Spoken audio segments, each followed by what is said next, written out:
Hi everyone, it's almost 5, it's actually 4:59 and I'm here with my segment with my guest Akansha Dhondiyar.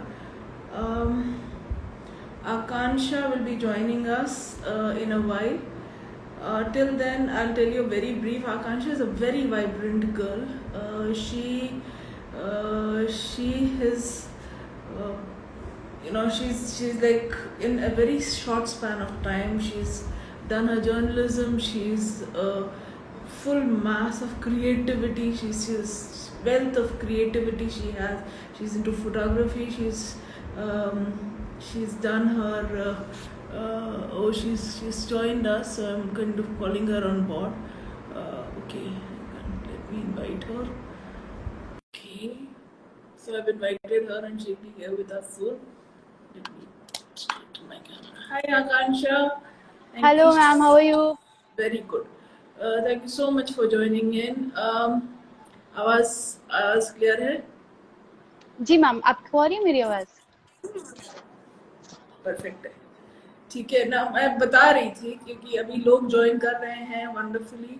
तो मैं basically सबको बता रही थी कि आकांक्षा तुम कितनी वाइब्रेंट हो और मतलब खान हो तुम कला की. And you've done your journalism, you've done your digital media, you've done your content.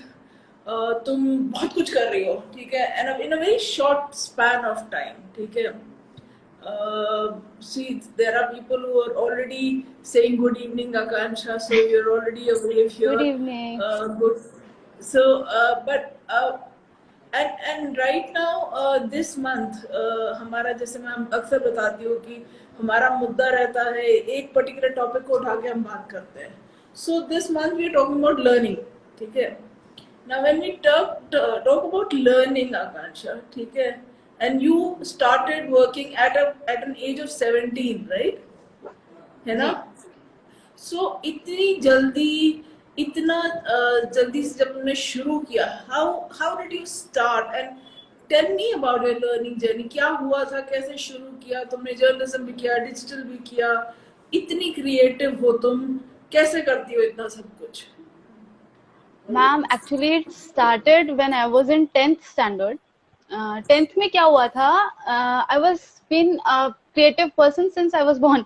मतलब मैं छोटी सी थी, पेंटिंग का बहुत ज्यादा शौक था मुझे, और मॉडल्स बनाना, क्ले आर्ट करना, और जब कुछ नहीं होता था तो मेरे गार्डन में मिट्टी के खिलौने बनाना. मतलब बचपन से मेरा यही था. जब मैं 10th में आई, I got a good percentage. तो जब आपका अच्छा परसेंटेज आता है तो आपके दिमाग में आता है कि हमको साइंस लेनी चाहिए. Correct, correct. तो साइंस ली, एंड साइंस ने फिर मेरा सब कुछ कबाड़ा कर दिया. 11th 12th में मेरे साथ ऐसा हुआ कि मेरे teachers my teachers wanted me to do something good, कि तुम कर सकती हो, तुम्हारे पास पोटेंशियल है, बट उनका तरीका जो था वो बहुत डीमोटिवेटिंग था. तो at that point of time मुझे ऐसा लगने लगा कि मेरे बस की है ही नहीं, मेरे बस की साइंस बिल्कुल भी नहीं है. तो उस टाइम पे क्या होता था कि मेरे पास उस चीज से भागने के लिए एस्केप होता था आर्ट, पेंटिंग करना. और उसी टाइम जब मैं इस एज में थी तो फेसबुक बहुत पीक पे था. थैंक्स टू माय मासी कि उन्होंने मुझे फेसबुक से थोड़ा करवाया, इंट्रोडक्शन करवाया. और मैं अपने घर में सबसे बड़ी हूँ तो मुझको लैपटॉप, कंप्यूटर, फोन सब कुछ पहले मिल चुका था. तो होता ये था कि आई यूज टू एक्सप्लोर अलॉट, क्या हो रहा है इसमें, लोग कर क्या रहे हैं, कैसे ये सब चीजें होती है. तो ये सब कर करके धीरे धीरे एक्सपेरिमेंट्स इतने किए, यू वॉन्ट बिलीव, मैंने अपना 17-18 साल में ही एक अच्छा खासा बेस वाला पेज बना लिया था फेसबुक पे. बहुत अच्छा उसका बेस था, एंड मेरा अकाउंट हैक हो गया एंड में. तो this is how I started, this is how I started कि ये चीज ऐसी होती है. तो उस टाइम पे मेरे को हिट किया कि नहीं यार, साइंस मेरे बस की नहीं है, I should go for something जिसमें मैं ये सब काम कर पाऊँ. तो बेस्ट चीज जो थी वो थी मीडिया प्रोफेशन. तो I chose this journalism. Journalism की पढ़ाई की, एंड जब इसकी पढ़ाई की तो डिजिटल मार्केटिंग का एक सबसे बड़ा फंडा होता है कंटेंट क्रिएशन का एंड कंटेंट प्रेजेंटेशन का. ये करेक्ट. चीज मैंने अपना जर्नलिज्म की पूरी जर्नी में सीखी. थ्रू आउट द जर्नी मैंने ये पूरा का पूरा एक्सप्लोर किया. मेरे टीचर्स बहुत ज्यादा सपोर्टिव थे. एंड जब मैं अपना सेकेंड ईयर लास्ट के टाइम पे मेरी इंटर्नशिप लगी, तो जो मेरे बॉस हैं वो भी बहुत उन्होंने मुझे हेल्प किया कि तुम सीखो, तुम ये कर सकते हो, तुम सीखो। This is how I developed my whole thing कि मेरे को ये करना है यार, digital marketing is something that I can do, बचपन से किया है तो अब आगे क्यों नहीं कंटिन्यू कर सकते। और इस टाइम पे ये बहुत पीक पे भी है, अगर देखा जाए तो बहुत अच्छा पेड जॉब्स इसमें मुझे अभी भी ऑफर्स आते हैं, but still I want to do something of my own, so working Makes on that. sense. जी That's very inspiring. And इससे ना see there are a couple of questions I would like to ask in this particular, क्योंकि तुमने ना दो तीन चीजें बोली। एक वो ना जैसे एक बहुत टिपिकल सा होता है कि 10th में अच्छे मार्क्स आए तो साइंस तो लेनी ही हाँ, है। एक ये एक नोशन अभी तक है, हमारे टाइम में भी था और ये अभी तक बना हुआ है। अभी भी है। हाँ हाँ, so एक I think there is a need to kind of break this notion कि उसी टाइम पे शायद अगर तो इसका इसके बारे में तुम्हारा क्या कहना है कि मतलब क्या कैसे हम हेल्प कर सकते हैं यूथ को कि भैया ये नोशन थोड़ा अगर हम हटने इससे हटने की कोशिश करें और उसी टाइम पे एक्सप्लोर करने की कोशिश करें, यू नो कि भैया साइंस ही एक चरम वो नहीं है, फाइनल डेस्टिनेशन जरूरी नहीं है वो, you know there are other options. So जी what would you say to that, your experience of that and your work? Ma'am, मेरा मानना ये है कि आप कुछ भी करो बट उस चीज में बेस्ट करो। चाहे आप Correct. साइंस कर रहे हो, आप इंजीनियरिंग बहुत अच्छी करो, बायो ले रहे हो, डॉक्टर बहुत अच्छे बनो। जब तक आप परफेक्ट बहुत अच्छे से नहीं करते हो तब तक उसका कोई वैल्यू ही नहीं है। आप घिसटते रहो, आप सारा काम करो, कुछ नहीं फायदा होगा उस चीज का। एंड सेकेंड थिंग, मेरे टाइम पे, आप लोग के टाइम पे और अभी इसी जनरेशन में भी हम लोग ये चीज देखते हैं कि एक नोशन है कि science is the best, Correct. Commerce is the middle and हाँ, आर्ट्स इज द वर्स्ट। हाँ, तो ये नोशन बच्चों का टूटना चाहिए। अभी हमारे साथ में क्या होता था कि ऐसा माहौल नहीं मिला कि हमें पता ही नहीं चल पाया। 11th-12th में भी मुझे नहीं पता था कि मैं ये चीज कर सकती हूँ, नहीं पता था। तो ऐसा माहौल बच्चों का बनाना चाहिए, उनको पता होना चाहिए कि वो आखिर करना क्या चाहते हैं। तो ये बच्चों के माइंड में अगर क्लियर हो जाए ना तो ये वाला फंडा बिल्कुल खत्म हो जाएगा। साइंटिस्ट बनना चाहते हैं तो ही साइंस लेंगे, मार्क्स के दबाव में साइंस नहीं लेंगे। तो दिस शुड बी डन कि उनको पता होना चाहिए कि हाँ भाई तुम, मुझे ये करना है, मेरे माइंड में ये चीज है। साइंस लेने से कोई अच्छा नौकरी लगेगा पक्का नहीं, आप अगर बेस्ट कर रहे हो तो ही कुछ हो सकता है। very nice. That's exactly the point I'm trying to make कि just because मार्क्स अच्छे आ गए हैं doesn't mean कि automatically वही वही एक राह बच गई है हाँ साइंस की ही, you know marks don't determine your choice, you determine your choice. I think that's the biggest. Secondly, you also said something very crucial कि यार साइंस में टीचर्स का सपोर्ट अगर मिला होता वो थोड़ा वो नहीं हो पाया, whereas you got lot of support in your digital media, in your journalism, ji that kind of further helped you. So एक जी अगर मैम। आपको एक अच्छा सपोर्ट मिल जाता है टीचर्स का, so how again your opinion on that further उसी के बारे में जानना चाहूंगी। मतलब why वहां पे कैसे आप मतलब what was missing there and what was plus here? जब मेरा 12th कंप्लीट हुआ, आई गॉट बहुत कम परसेंटेज। मेरे स्कूल फ्रेंड्स भी हैं जिन्होंने भी ज्वाइन किया है और कमेंट भी कर रहे हैं, उनको बहुत अच्छे से पता है हाउ वाज आई। तो जब मैंने ज्वाइन किया अपना कॉलेज तो मेरा मन में एक ही चीज थी कि मैं एवरेज स्टूडेंट हूँ, इससे ज्यादा मैं कर ही नहीं पाऊंगी, तो मुझे मेहनत भी नहीं करनी है। पहले अच्छा। सेमेस्टर में मेरे मार्क्स 50% समथिंग थे। देन मेरे टीचर्स ने मुझे बुलाया स्टाफ रूम में, दे कॉल्ड मी एंड उन्होंने बोला कि बेटा तुम अच्छी हो, तुम क्लासेस भी देती हो, ऐसा भी नहीं है कि तुम बंक मारती हो, तो ऐसा क्यों है कि तुम स्कोर नहीं कर पा रही हो। तो मैंने उनको सीधा बोला मैम क्योंकि मैं तो एवरेज स्टूडेंट हूँ, मेरे मेरे से थोड़ी होगा इतना मार्क्स, मैं एवरेज हूँ। तो ये बात सुन के, अभी मैम शायद अब नहीं है कॉलेज में, बट उन्होंने मुझे बहुत समझाया कि बेटा ऐसा नहीं है, करके तो देख, ट्राई तो कर, एक्स्ट्रा क्लासेस ले, ज्यादा से ज्यादा और क्या होगा, I am here to help you. And वो चीज मुझे हिट की कि नहीं, ये जो मेरे दिमाग में भरा गया है कि मैं एक एवरेज स्टूडेंट हूँ, ऐसा नहीं है। एंड उस चीज के बाद मेरे मार्क्स ऑटोमेटिकली अच्छे होने लगे एंड एंड में मेरा काफी अच्छा परसेंटाइल बना जो ओवरऑल क्लास में हाईएस्ट था। तो ये चीज है कि अगर आपके दिमाग में, बच्चों के दिमाग में आप ये चीज भर दोगे कि नहीं तुम एवरेज हो, तुम पुअर हो, तुम कुछ नहीं कर सकते, वो नहीं कर पाएगा बच्चा कुछ भी, उसके दिमाग में वही चीज रह जाएगी। Same thing happened to me. Luckily teachers ऐसे मिले कि उन्होंने मेरा वो स्टीरियोटाइप तोड़ा। They help me a lot, they help me very much कि नहीं बेटा तुम कर सकती हो, ट्राई तो करो। वो चीज ने मुझे बहुत हेल्प किया कि मैंने अपने स्टडीज पे भी ध्यान दिया, मुझे इंटर्नशिप भी लकीली अच्छी जगह मिली। एंड उस चीज ने फिर टेक ऑफ ही कर लिया कि हाँ यार कर सकती हूँ मैं, क्या जा रहा है, एक्सपेरिमेंट ही तो करना है, ज्यादा से ज्यादा फेल हो जाऊंगी क्या होगा। तो वो चीज थी कि हाँ वो मेरे मन का स्टीरियोटाइप ब्रेक हो गया कि नहीं मैं एवरेज स्टूडेंट नहीं हूँ, आई कैन डू बेटर। ये मेरे दैट सबसे बड़ा इज, नोशन था जो टूटा। आई थिंक बहुत इंस्पायरिंग है आकांक्षा, क्योंकि मुझे लगता है कि 90% ऑफ टाइम यंगस्टर्स के दिमाग में बैठा दिया जाता है कि नहीं यार ये तुम्हारे बस का नहीं है, और वो चीज पूरी हाँ जिंदगी उनके साथ चलती है। एंड जी। getting help to break that stereotype is very important. I hats off to you and your teachers as well. उन्होंने हेल्प की और तुमने अपने को, तुमने भी मेहनत की कि भैया तुमने उनको सही हम्म। ठहराया। Amazing.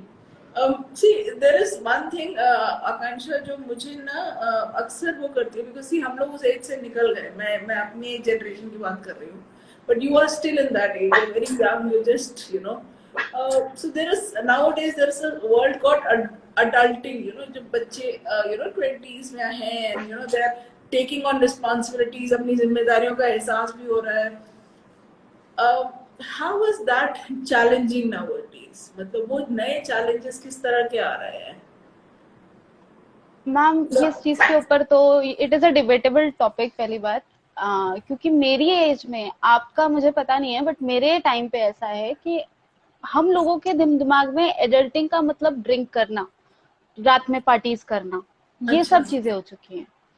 मोस्ट ऑफ मतलब मेरी क्लास में 45-50 अराउंड स्ट्रेंथ थी and most of them were like we are adults, हम तो घूमेंगे, हमने तो रात में पार्टी करनी है। और आप अच्छा आप सिगरेट नहीं पीते हो, आप ड्रिंक नहीं करते हो, how are you calling yourself adult. ये स्टीरियोटाइप अब बन चुका है जो ब्रेक करना बहुत ज्यादा जरूरी है। ये मूवीज आती है जैसे उड़ता पंजाब मूवी आई थी, ये उस चीज को बहुत ज्यादा हिट किया था उस पॉइंट को, बट स्टिल हमको इस चीज पे काम करने की बहुत ज्यादा जरूरत है। हम जैसे लोग आगे निकल जा रहे हैं क्योंकि हम लोगों ने वो चीज नहीं किया। मैं ऐसी फैमिली से नहीं आती हूँ, बैकग्राउंड मेरा ऐसा है ही नहीं, मेरे पापा ने कभी ऐसा चीज नहीं देखा, हम लोगों ने कभी ये चीज किया नहीं। तो ये चीज मेरे को, मेरा बैकग्राउंड, मेरे मम्मी पापा बहुत ज्यादा हेल्प किए कि हाँ ये चीज गलत होती है बच्चे, ये चीज सही होती है, इसका मतलब जवान होना नहीं होता। तो वो चीज को काम करना बहुत ज्यादा जरूरी है कि अब के बच्चों को लगता है कि ये सब चीजें अडल्टिंग है, रादर देन आप अपने फैमिली का बोझ उठाओ। यार आप इतने बड़े हो गए हो, अभी दिमाग में ये चीज रहती है। मेरे हिसाब से मेरे लेवल पे एडल्टिंग ये थी कि मेरे मॉम डैड ने मेरी पढ़ाई पे बहुत पैसा लगाया है, करेक्ट। उन्होंने बहुत ज्यादा सेक्रीफाइस किया है मेरे लिए। तो मेरा सबसे बड़ा पार्ट ये है एडल्टिंग का कि मुझे इतना सशक्त बनना है कि मैं अपने घर वालों को अच्छा घर दे सकूं, उनको अच्छी लग्जरीज अपने बल पर प्रोवाइड कर सकूं, वो भी बोलें कि हाँ ये मेरी बेटी है। तो मेरे हिसाब से एडल्टिंग का डेफिनेशन ये होना चाहिए, rather than drinking, smoking, night outs and घूमना। ये सब चीजें बाद में हो जाएंगी, पहले अपने पैरों पे खड़ा होना इज एडल्टिंग फॉर मी। तो इस And चीज को I थोड़ा think सा हमको। that is a very valid point, because responsibility, it is very difficult because sense of responsibility आना ही is ji very challenging. I completely agree to that. Um, now, and I think you also spoken about कि जो बच्चे अभी निकल के आ रहे हैं उनके लिए तुम्हें क्या लगता है कि किस तरह के करियर चॉइसेस हैं? ठीक है, अभी जैसे अभी जो आ रहे हैं 10th और 12th में, we spoken about it in the past कि ठीक है उनको पता होना चाहिए किस तरह के करियर चॉइसेस होने चाहिए, but when you look at it, ठीक है, कि काश हमको ये पता होता। तो अब मतलब going back to when you took science, तो अगर तुम्हें 10th में पता होता कि तुम्हारे पास किस तरह के करियर चॉइसेस हैं, not just digital marketing generally, तो तुम क्या बोलती, what would be your advice to the young generations who are in 10th or 9th or 10th or 8th, something like that? तुम क्या जी। बोलती? अभी लास्ट ईयर तक मैं ट्यूटर थी, मैं मतलब मैं ट्यूशंस देती थी बच्चों को। तो उनसे मैं हमेशा पूछती थी कि बेटा तुम्हें बनना क्या है। तो उनका जवाब होता था दीदी इंजीनियर बनेंगे, दीदी डॉक्टर बनेंगे, अरे दीदी आपको नहीं पता बस हम तो आर्मी में जाएंगे। इन 3 ऑप्शंस के अलावा बच्चों के पास ऑप्शंस है ही नहीं, वो इसके अलावा सोचते ही नहीं। एंड इस टाइम पे मेरे को रियलाइज ये होता है कि अगर आपके पास अच्छा फोन है तो भी आप अपना करियर बना सकते हो। तो करियर ऑप्शंस मैं अपनी उससे बोलूं तो मेरे से पहले वाली जो जनरेशन थी उनके पास इंजीनियरिंग, डॉक्टर बनेंगे, इंजीनियर बनेंगे, सीए बनेंगे, अकाउंटेंट बनेंगे, इसके अलावा कुछ नहीं था। बट जैसे ही ये इंटरनेट इतना ज्यादा जो टेक ओवर किया है, इसके बाद तो इतने ज्यादा करियर ऑप्शन उभर के आ चुके हैं। यू वोंट बिलीव मैम, अगर आप अच्छे इन्फ्लुएंसर बन जाते हो, आपके 1000 के फॉलोअर्स भी हो जाते हैं, तो you are able to employ people. मेरे पास How? ऐसे क्लाइंट्स हैं, जो एक क्लाइंट है मेरी, she is living in Faridabad, और उनको अपना डिजिटल मार्केटिंग करवाना था। तो she was paying good amount of money, she was paying 45,000 for just social media. Now Just imagine how much he is earning from that. तो social amazing. Media अपने आप में ही बहुत बड़ी फील्ड है। अपना खुद मत बनो इन्फ्लुएंसर, कोई नहीं बोल रहा है। सॉरी, मेरा डॉगी पागल है। तो बोल नहीं रहा है कोई कि तुम्हें इन्फ्लुएंसर ही बनना है, तुमको टिकटॉक ही बनाना है, नहीं। उन इन्फ्लुएंसर्स के पास भी अब वो लोग भी जॉब देने लगे हैं, वो लोग भी जॉब प्रोवाइड करने लगे हैं। तो अगर आप अच्छे से सोशल मीडिया सीख जाते हो तो you can work with them. नहीं होता है, अपनी खुद की फ्रीलांसिंग स्टार्ट करो। कंपनीज में मेरे जैसे लोगों के लिए, क्योंकि मेरी एज कम है, हम लोग के लिए ज्यादा से ज्यादा क्या 40-45 अराउंड सैलरी मिल जाती है स्टार्टिंग में। बट मेरे हिसाब से फ्रीलांसिंग से जितना कमा सकते हैं ना, उतना नॉर्मल नहीं कमा सकते जॉब के थ्रू। तो यू कैन डू फ्रीलांसिंग। अगर आप वीडियो एडिटिंग में अच्छे हैं तो आप अच्छा अमाउंट ऑफ मनी बना सकते हैं। आजकल तो ऐसे प्लेटफॉर्म्स भी आ चुके हैं, अगर आप खाली डिजिटल सीख रहे हो या फिर आप खाली बोलने में बहुत अच्छे हो, पॉडकास्ट बनाना शुरू करो। स्पॉटिफाई इतना इस चीज को प्रमोट करता है, पॉडकास्ट वगैरह को। तो बहुत सारे करियर ऑप्शन है, ऐसा नहीं है कि ये 3-4 ही करियर ऑप्शन, इसी को But करोगे तो बहुत अच्छा podcast करोगे। बनाने से क्या होता है? I just want to find out more about this particular option. Podcast. Ma'am, आपने पॉडकास्ट होता है जैसे रेडियो होता था ना, नहीं नहीं, वो I तो all know India of radio पे बजता था। हाँ, हाँ, वो इस पे बज रहा है। तो अभी क्या हुआ, स्पॉटिफाई है जो, उसने अपना एक प्लेटफॉर्म निकाला है एंकर करके। तो अब छोटे छोटे जैसे हम लोग हैं, तो एक लड़की है जो सिर्फ बुक रीड करती थी, तो उसने वो बुक रीडिंग का पूरा ऑडियो बनाया और उस पर डाल दिया। वायरल होने लगा, लोगों को पता चल गया, हाँ यार ये वो बुक है, इसका ऑडियो बुक इसमें अवेलेबल है फॉर फ्री। लोगों ने जाके देखा। तो उसमें ये चीज होती है, आप कमाते एड्स के थ्रू हो, बट उतना ज्यादा रेवेन्यू नहीं होता है। फिर मतलब आपको एड्स के थ्रू रेवेन्यू उतना अच्छा नहीं मिलता है, आपको मिलेगा स्पॉन्सर्स के थ्रू। जैसे ओके। मैं बोलूंगी आप मेरे को स्पॉन्सर कर रहे हो, तो आपका एड मेरे से पहले नहीं चलेगा, मुझे ही आपका एड बनाना होगा। अच्छा, so you इससे get it थोड़ा through बहुत, sponsorships, हाँ, but then हाँ, कुछ उसमें revenue generate स्पॉन्सरशिप होना रहती है। option हो जाता है. हाँ See, there are हाँ, always स्पॉन्सरशिप options होते हैं। like that. Very nice. हाँ, देयर आर Uh, ऑलवेज इतने ऑप्शंस हैं इसमें। उसके अलावा पॉडकास्ट एक है, आई गेस उसका नाम है Ranbir Ranbir something, he is a very good YouTuber, मैं उनका नाम थोड़ा सा भूल गई हूँ, रणबीर अलावादिया। तो ही मैंने देखे स्टार्टेड हो, पॉडकास्ट। Instagrams देखे हाँ हैं मैंने. हाँ हाँ, तो उन्होंने पॉडकास्ट स्टार्ट किए, तो उन्होंने छोटा छोटा करके स्टार्ट किया, धीरे धीरे ही स्टार्ट बिल्डिंग अप, जैसे आप करते हो, वो भी ऐसे ही पॉडकास्ट करते हैं। तो वो धीरे धीरे उसने पॉडकास्ट करना शुरू किया। उसने ये चीज सेम अपना पॉडकास्ट जो स्पॉटिफाई है वो उस पर भी करते हैं। तो double revenue I think that's very a nice way of. Uh, हाँ Next, I think one pertinent question and also is from the perspective कि ये Women's Day month है, ठीक है? तो मैं ये पूछूंगी जरूर कि तुम्हारी जर्नी में, तुम्हारी पर्सनल जर्नी में, कभी तुम्हें ऐसा लगा कि जेंडर एक इन्फ्लुएंस रहा हो तुम्हारी जर्नी को, कभी इन्फ्लुएंस करने, स्पेशली डिजिटल, क्योंकि कई बार लोग कहते हैं digital media, journalism, mail oriented या हाँ something like that. Has that ever been a sort of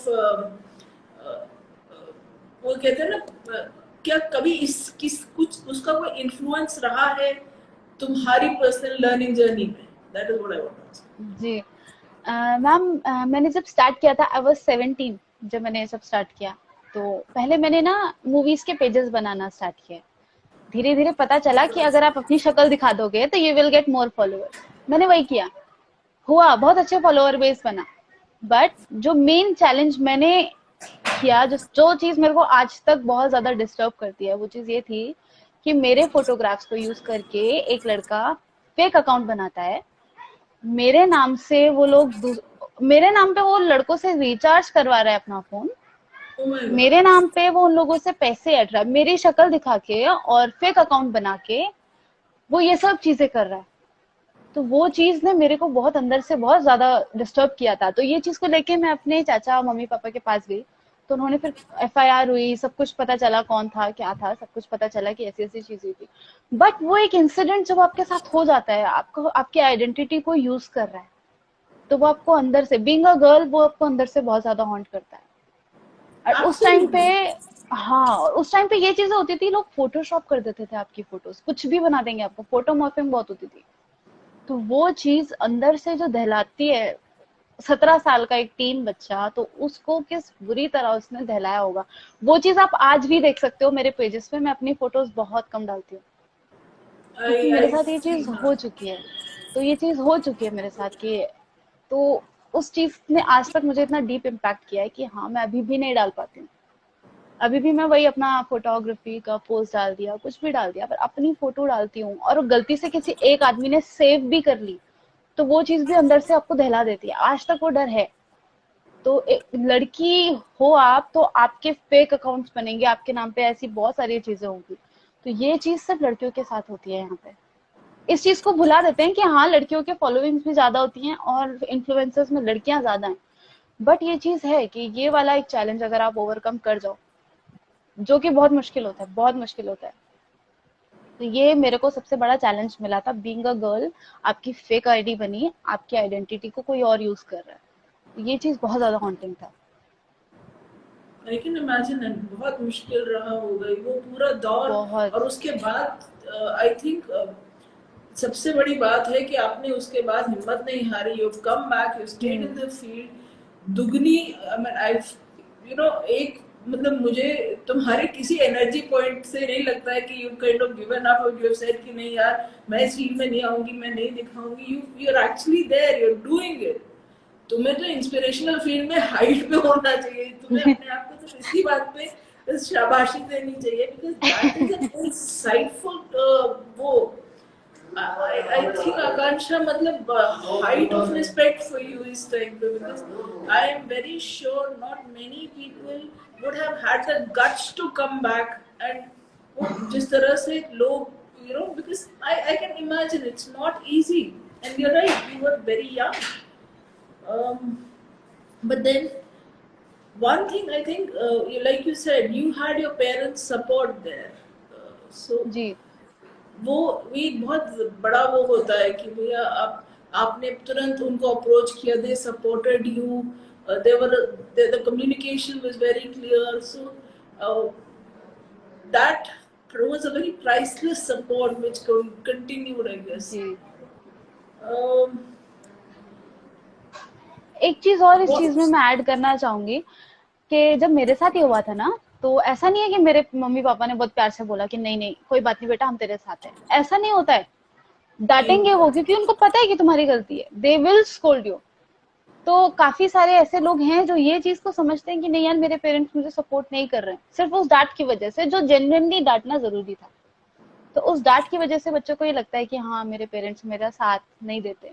तो ये चीज को भी बच्चों को समझना चाहिए कि नहीं, वो आपके लिए अच्छा ही सोचते हैं, ऐसा नहीं है कि वो आपको डांट रहे हैं तो आपको सपोर्ट नहीं कर रहे हैं, ऐसा कभी नहीं होता है। तो ये स्टीरियोटाइप भी बच्चों का टूटना बहुत ज्यादा जरूरी होता है। आई थिंक ये एक बहुत बड़ी बात बोल दी तुमने, क्योंकि आजकल डांट को ना वो समझा जाता है, क्योंकि मैं अभी रिसेंटली कहीं सुन रही थी कि कहाँ पे एक एक शो आता है, आस्क हार्वे टाइप या आस्क की, जिसमें वो बोलता है कि ये कब से शुरू हो गया कि आप बच्चों से नेगोशिएट कर रहे हैं, आप बच्चों को समझा रहे हैं, आप बच्चों से बात कर रहे हैं। हमारे टाइम में तो माँ बाप कहते थे और हम सुनते थे। अब आप बच्चों से हाँ। बैठ के ना, you know, you're kind of negotiating with them, which is not relevant, which is not should be done. जी।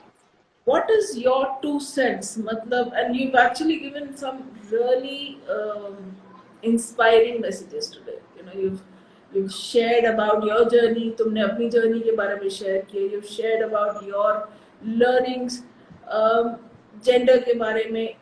इसमें मुझे एक चीज जो मुझे एक और इनफैक्ट 2-3 लेवल पे लगी कि digital is such a very vast field, इसमें सिक्योरिटी, ठीक है, हम्म। इनफैक्ट तुम्हारे इंसिडेंट से और ज्यादा लगती है।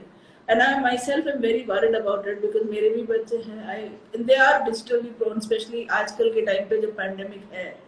तो what is your suggestion on how to keep kids and everyone digitally safe. You know, that is, what would you say about it? Ma'am मेरा एक छोटा भाई है, तो वैसे भाई है मेरा, बट ये है कि जो चीज मेरे साथ हुई मैं नहीं चाहती थी कि मेरे भाई के साथ हो या फिर मेरे कजिन्स के साथ हो। तो मेरे हिसाब से जो मैंने उनको बचाने के लिए किया कि मैंने उनके कभी भी सोशल मीडिया अकाउंट बनने ही नहीं दिए। मैंने अभी पेंडेमिक हुआ है, मेरा भाई 11th में है, तो मैंने उसको अब जाके फोन दिलवाया जस्ट बिकॉज ऑनलाइन क्लासेस होने वाली हैं, नहीं तो मैं उसको 12th तक फोन वैसे भी नहीं दिलवाने वाली थी। तो मेरे शायद ये चीज थोड़ी गलत है, बट स्टिल आई फील कि अगर इस चीज को मैं दूर रखूं अपने भाइयों से बहनों से तो वो चीज हेल्प करेगी। अभी उनको इतना नॉलेज नहीं है इस चीज के ऊपर क्या करना है, किसको मैसेज करना है, किसको मैसेज नहीं करना है, बहुत सारी चीज होती है। उसके अलावा बीइंग अ पेरेंट, आप जैसे आप पेरेंट हैं तो आपको अपने बच्चों के हर चीज के ऊपर, हर एक चीज के ऊपर नजर रखनी बहुत ज्यादा जरूरी है। क्या चीज वो देख रहे हैं, किस चीज के ऊपर कितना टाइम स्पेंड कर रहे हैं। इनफैक्ट अब तो यूट्यूब पे, फेसबुक पे सारा डेटा अवेलेबल होता है कि बच्चा क्या देख रहा है, कितनी देर तक देख रहा है। तो being a parent you should see कि हाँ ये बच्चा मेरा इतनी देर तक देख रहा है, ये टॉपिक का इसने वीडियो देखा है, ये चीज अच्छी है बुरी है, that is all up to you कि कैसे उस चीज को मोल्ड किया जाए। बट आपको खुला नहीं छोड़ना है बच्चों को जब तक वो इस एज तक Is नहीं there आ any जाते। training out there, या फिर do you do any trainings? क्योंकि देखो, मैं खुद अपना बारे में बता रही हूँ, मुझे नहीं, अगर तुम मुझे बोलोगी ना कि मैं जाकर अपने बेटे का यूट्यूब चेक करूँ और उसमें से वो डेटा निकालूं, मुझे नहीं आता निकालना। So hmm. you know, even when, because every parent has their own lives, ठीक है? तो अगर तुम कुछ ऐसा वो करोगे, सेशन वगैरह अगर प्लान कर सकते हो, कोई in fact you can actually do that, you know, you जी मैम, मैं एक प्लान कर रही थी एक ऐसा एक कोर्स बनाने का, पूरा छोटा सा बस, एक दो क्लासेस वाला, कि इस चीज के ऊपर नजर कैसे रखी जाए, easiest way to do it, इस चीज के ऊपर मैं सोच रही हूँ कि एक सीरीज लेके आई जाए। this is तो very देखते informative हैं। thing. Ji. Great. I think this is, we're almost on towards the end, but Akansha, it was very inspiring. I think you are very inspirational. You truly are an influencer, and you have a long way to go. अभी भी बहुत सारे लोग join कर रहे हैं, आ रहे हैं, they're here. But I must say, I have loads of respect for you. मैंने अब देखा है तुमको, but I think today, after talking to you so closely, newfound respect is also there. I absolutely admire you for whatever you've done, whatever you've achieved, and keep achieving, growing, and I hope and I wish you all the best for future. Thank you thank you so so much. much, Joy, for joining in. It was a thank you wonderful for having discussion. मी। ठीक है बेटा, thank you so much. Okay. Thank you All very right. Much. Thank you all for joining in. It was a lovely discussion. I'll take your leave. Ah, yes. Very impressive. Very good section. Thank you so Akansha, much. man, you rocks. Yes, yes, Siddharth, she does rock. Thank you so much.